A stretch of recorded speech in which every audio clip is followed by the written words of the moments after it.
வேதாரண்யம் அருகே மண் குதிரைகளை நம்பி வாழ்க்கை நடத்தி வரும் மண்பாண்ட தொழிலாளர்கள் குறித்தான செய்தி தொகுப்பை இதில் பார்க்கலாம்.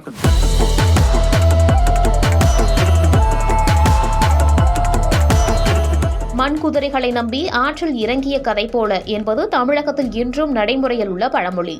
ஆனால் நாகை மாவட்டம் வேதாரண்யம் அருகே பிறந்திய கரையில் உள்ள மண்பாண்ட தொழிலாளர்கள் மண் குதிரைகளை நம்பி வாழ்க்கை நடத்தி வருகின்றனர். வளர்ந்து வரும் தொழில்நுட்பத்தினால் மண்பாண்ட தொழில் கேள்விக்குறியான நிலையில் மண் குதிரைகளையும் சிலை செய்யும் தொழிலையும் நம்பி 20 குடும்பத்தினர் வாழ்ந்து வருகின்றனர்.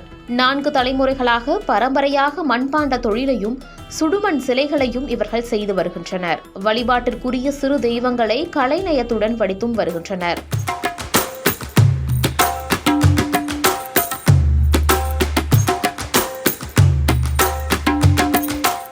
ஐயனார், மதுரை வீரன், மாரியம்மன் போன்ற கிராம கோவில்களில் மக்கள் நேர்த்தி கடன் செலுத்தும் வகையில் மனித உருவ பொம்மைகள், குதிரைகள், சுவாமி சிலைகளையும் களிமண்ணில் கலைநயத்துடன் தயாரித்து நெருப்பில் சுட்டு வண்ணம் தீட்டி விற்பனை செய்து வருகின்றனர்.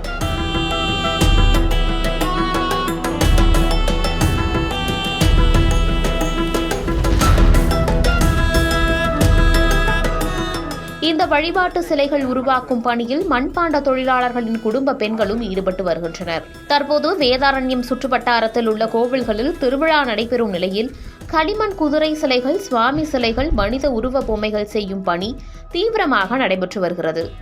களிமண் குதிரைகள் சிலைகளை கோடை காலத்தில் தான் செய்ய முடியும், மழை காலத்தில் குதிரைகள் செய்ய வாய்ப்பில்லை என்பதால் மழைக்கால நிவாரணம் வழங்க வேண்டும். களிமண் எடுப்பதற்கு அரசு அனுமதி அளிப்பதுடன் மழைக்காலங்களில் மண் குதிரை சிலைகளை பாதுகாக்க ஷெட் அமைக்க மானியத்தில் அரசு கடன் வழங்க வேண்டும் எனவும் தொழிலாளர்கள் தமிழக அரசுக்கு கோரிக்கை வைத்துள்ளனர்.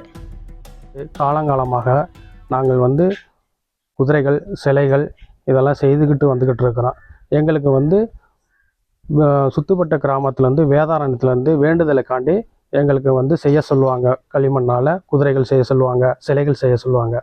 இந்த மழை காலத்தில் ரொம்ப எங்களுக்கு பாதிப்புகள் நிறையா ஏற்படுது. அதனால் எங்களுக்கு நாங்களும் அந்த டயத்தில் செய்து கொடுக்குறோம். எங்களுக்கு அவங்களோட ரேட்டோட கட்டுப்படி ஆகலை. எங்களுக்கு அதை விடக்கூடாது, இந்த தொழிலை விடக்கூடாது அப்படின்னு இளைஞர்கள் எல்லாரும் செய்து கொடுக்குறோம். அதனால் அரசு எங்களுக்கு அவங்க முன்னெடுத்து எங்களுக்கு மானியம் லோன் ஏதாச்சும் மண் எடுக்க அவங்க உதவி பெறணும்.